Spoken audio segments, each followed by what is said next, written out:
আজকে আমরা যে ভিডিওটা নিয়ে উপস্থিত হয়েছি সেটা হলো মেজারমেন্ট বা পরিমাপ।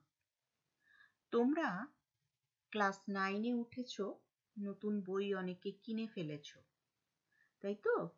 এই নতুন বই পেয়ে নিশ্চয়ই তোমরা খুব খুশি, তাই তো? তোমরা কি এই খুশি পরিমাপ করতে পারবে? পারবে না, তাই তো? অথচ দেখো, তোমরা দেখতে পাচ্ছ তোমাদের কিছু বই হয়তো দৈর্ঘ্যে খুব ছোট, প্রস্থে ছোট, আবার কিছু বই দৈর্ঘ্যে বড়, প্রস্থে বড়। ধরো তোমাদের অঙ্ক বইয়ের তুলনায় ভৌতবিজ্ঞান বই দৈর্ঘ্যে কতটা ছোট বা প্রস্থে কতটা ছোট সেটা তোমরা পরিমাপ করতে পারবে, তাই তো? তাহলে আমরা দেখতে পাচ্ছি আমরা দৈনন্দিন জীবনে কিছু কিছু রাশিকে পরিমাপ করতে পারছি, আবার কিছু কিছু রাশিকে আমরা পরিমাপ করতে পারছি না। তাহলে যে সমস্ত রাশিকে, যে সমস্ত প্রাকৃতিক বিষয়কে আমরা প্রত্যক্ষভাবে বা পরোক্ষভাবে পরিমাপ করতে পারি তাদেরকেই আমরা বলবো ভৌত রাশি বা ফিজিক্যাল কোয়ান্টিটি। তাহলে আমরা ফিজিক্যাল কোয়ান্টিটির সংজ্ঞা, ডেফিনিশন পেয়ে গেলাম, তাই তো?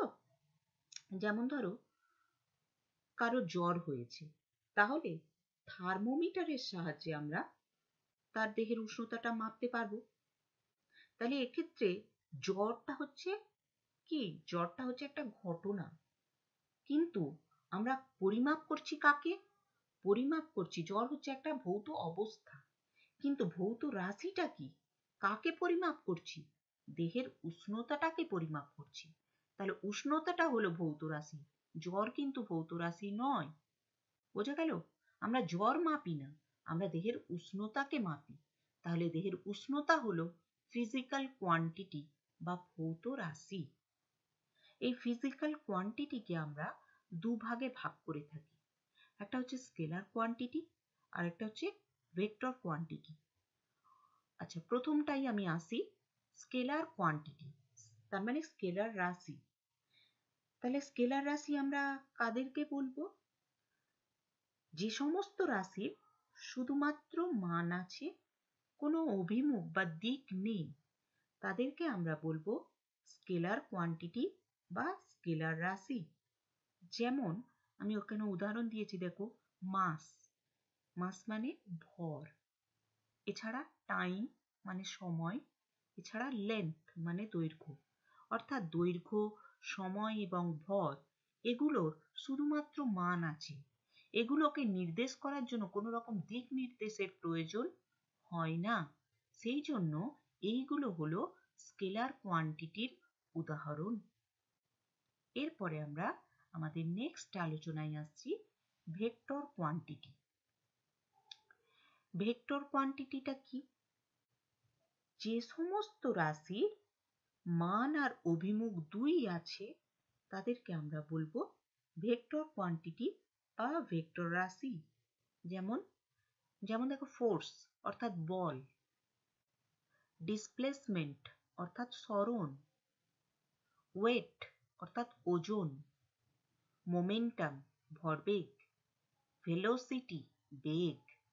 অর্থাৎ কোনো বস্তুর বেগ, ভরবেগ, ওজন, বল, সরণ এগুলো প্রকাশ করতে গেলে শুধু মান বললেই চলে না, এগুলো নির্দেশ করার জন্য দিক নির্দেশের প্রয়োজন আছে, এদের নির্দিষ্ট অভিমুখ আছে, তাই এরা হলো ভেক্টর কোয়ান্টিটি বা ভেক্টর রাশি।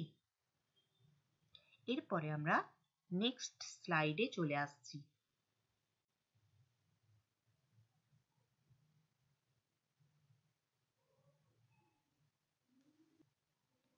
নেক্সট স্লাইডে দেখো, আমাদের আছে ফান্ডামেন্টাল ইউনিটস অর্থাৎ প্রাথমিক একক। এই ভৌত রাশি আমরা আলোচনা করলাম, তাই তো? এই ভৌত রাশিকে আমার নিশ্চয়ই পরিমাপ করতে গেলে আমার এককের প্রয়োজন হবে, তার কারণ এই ভৌত রাশিগুলোকে পরিমাপ করতে গেলে কোনটা কত বড় কোনটা কত ছোট সেগুলোকে আমরা একটা নির্দিষ্ট একটা নির্দিষ্ট পরিমাপ দ্বারা আমরা সেগুলোকে পরিমাপ করতে হবে। সেই পরিমাপ করতে গেলে আমাদেরকে কি হচ্ছে, এককের প্রয়োজন হচ্ছে। এই একককে আমরা দুভাগে ভাগ করতে পারি। একটা হলো ফান্ডামেন্টাল ইউনিটস অর্থাৎ প্রাথমিক একক, আরেকটা হলো ডিরাইভড ইউনিটস অর্থাৎ লব্ধ একক। এই প্রাথমিক একক বা ফান্ডামেন্টাল ইউনিটস বলতে আমরা কি বুঝবো না, যে সমস্ত রাশির একককে যে সমস্ত রাশির একক অন্যান্য এককের উপর নির্ভরশীল নয়, অর্থাৎ যে সমস্ত রাশির একক স্বাধীনভাবে গঠিত হয়, সেই রাশির এককগুলোকে আমরা বলবো মৌলিক একক বা মূল একক বা ফান্ডামেন্টাল ইউনিটস। যেমন লেন্থ অর্থাৎ দৈর্ঘ্যের একক, মাস অর্থাৎ ভরের একক, টাইম অর্থাৎ সময়ের একক। এরপরে আমরা আসছি ডিরাইভড ইউনিটস বা লব্ধ একক। এই লব্ধ এককটা কি? কিছু কিছু ভৌত রাশির একক আছে যেগুলো নিজে থেকে তৈরি হতে পারে না। এগুলোকে গঠন করতে গেলে আমাদের এই মূল একক বা প্রাথমিক এককের সাহায্য নিতে হয়, এই ফান্ডামেন্টাল ইউনিটসের সাহায্য নিতে হয়। সেই সমস্ত রাশির এককগুলোকে আমরা বলবো ডিরাইভড ইউনিটস বা লব্ধ একক। ঠিক আছে, এই লব্ধ এককের উদাহরণ কি? ভেলোসিটি বেগ, ফোর্স বল, ভলিউম আয়তন, অ্যাক্সিলারেশন ত্বরণ।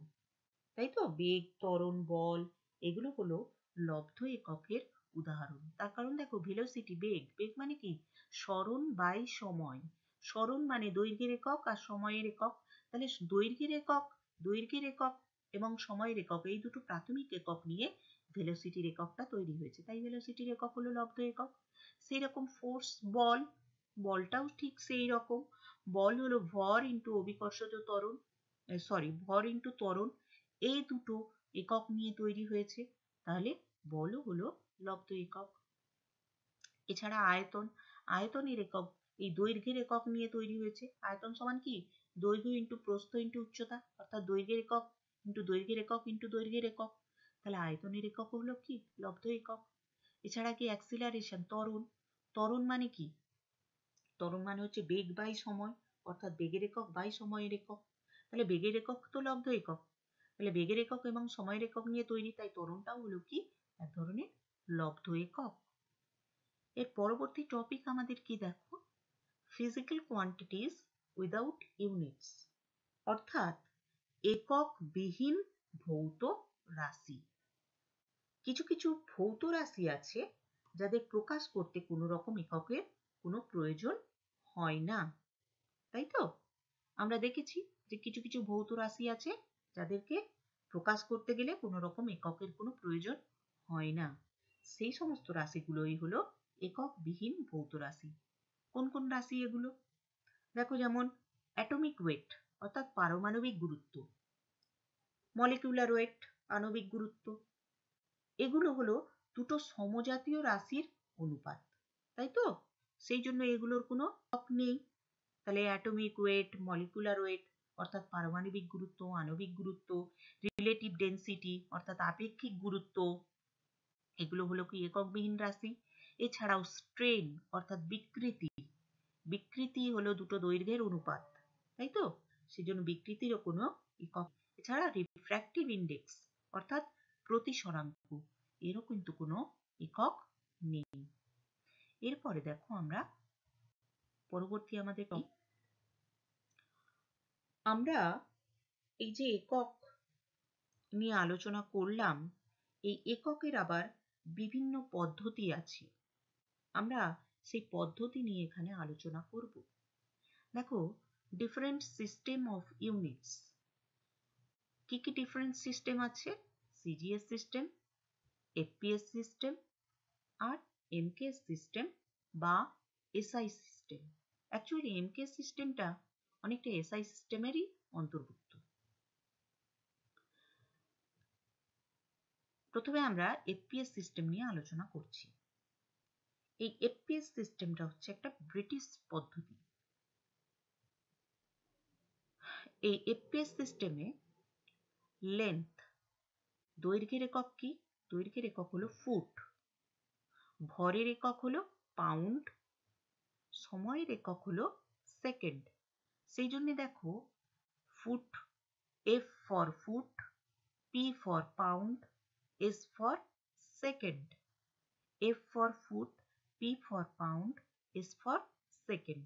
অর্থাৎ ফুট হলো দৈর্ঘ্যের একক, পাউন্ড হলো ভরের একক, সেকেন্ড হলো সময়ের একক। এরপরে আমরা সিজিএস এবং এসআই পদ্ধতি নিয়ে তুলনামূলক আলোচনা করব। দেখো CGS system versus SI system. CGS সিস্টেমে C for centimetre, G for gram, S for second. আর এসআই সিস্টেমটা আমি বলেছিলাম অনেকটা এমকেএস সিস্টেমের মতো। তাহলে এমকেএস অর্থাৎ M for metre, K for kilogram, S for second. অর্থাৎ সিজিএস পদ্ধতিতে দৈর্ঘ্যের একক হলো সেন্টিমিটার, ভরের একক হলো গ্রাম, সময়ের একক হলো সেকেন্ড। যেখানে এসআই পদ্ধতিতে দৈর্ঘ্যের একক হলো মিটার, ভরের একক হলো কিলোগ্রাম, সময়ের একক হলো সেকেন্ড। এরপরে আমরা এসআই পদ্ধতিতে যে 7টা প্রাথমিক একক আছে তার একক সম্পর্কে পড়ব। Fundamental units in SI system, অর্থাৎ এসআই সিস্টেমে প্রাথমিক এককগুলো নিয়ে আমরা আলোচনা করব। তাহলে এসআই সিস্টেমে আমরা আগেই 3টে জেনেছি। দৈর্ঘ্যের একক মিটার, ভরের একক কিলোগ্রাম, সময়ের একক সেকেন্ড। ইলেকট্রিক কারেন্ট, তড়িৎ প্রবাহ মাত্রা, এর একক হলো অ্যাম্পিয়ার এ।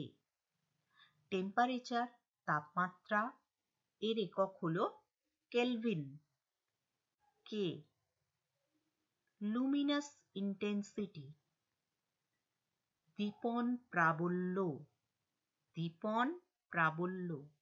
এর একক হলো ক্যান্ডেলা, বড় হাতের সি ছোট হাতের D, candela. Amount of substance, পদার্থের পরিমাণ, এর একক হলো মোল। তাহলে আমরা দেখতে পেলাম যে মৌলিক রাশিগুলোর একক আমরা এসআই পদ্ধতিতে কি হয় সেটা আমরা জানতে পারলাম। ঠিক আছে, এসআই পদ্ধতিতে যে দৈর্ঘ্যের একক মিটার, এই দৈর্ঘ্যের একক মিটারের আমরা সংজ্ঞা কি দেব? দেখো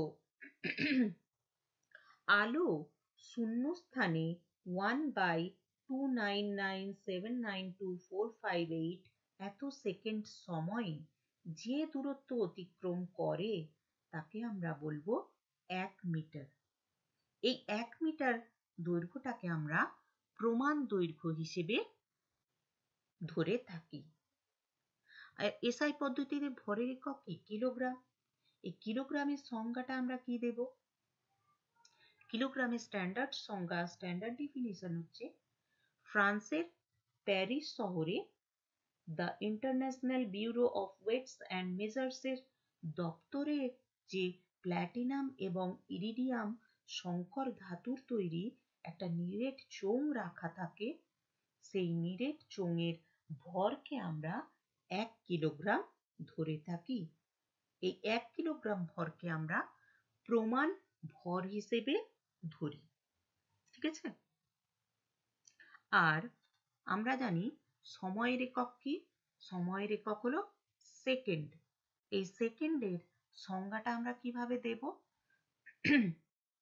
সিজিয়াম 133 এই পরমাণুর একটি নির্দিষ্ট তরঙ্গ দৈর্ঘ্যের বিকিরণ যে সময়ে 919263 1770 এতবার পূর্ণ কম্পন সম্পন্ন করে তাকে আমরা 1 সেকেন্ড সময় বলে থাকি। এই 1 সেকেন্ড সময়কে আমরা প্রমাণ সময় বলি। পরের দিন আমরা আবার এই চ্যাপ্টারের বাকি অংশ নিয়ে আলোচনা করব। তোমরা এই ভিডিওটা ভালো লেগে থাকলে লাইক করবে এবং শেয়ার করবে। তোমাদের কোনো অসুবিধা থাকলে কমেন্ট সেকশনে এসে তোমরা কমেন্ট করবে। তোমাদের ভিডিওটা ভালো লেগে থাকলে তোমরা চ্যানেলটাকে সাবস্ক্রাইব করে নেবে আর বেল আইকন ক্লিক করে নেবে। Thank you.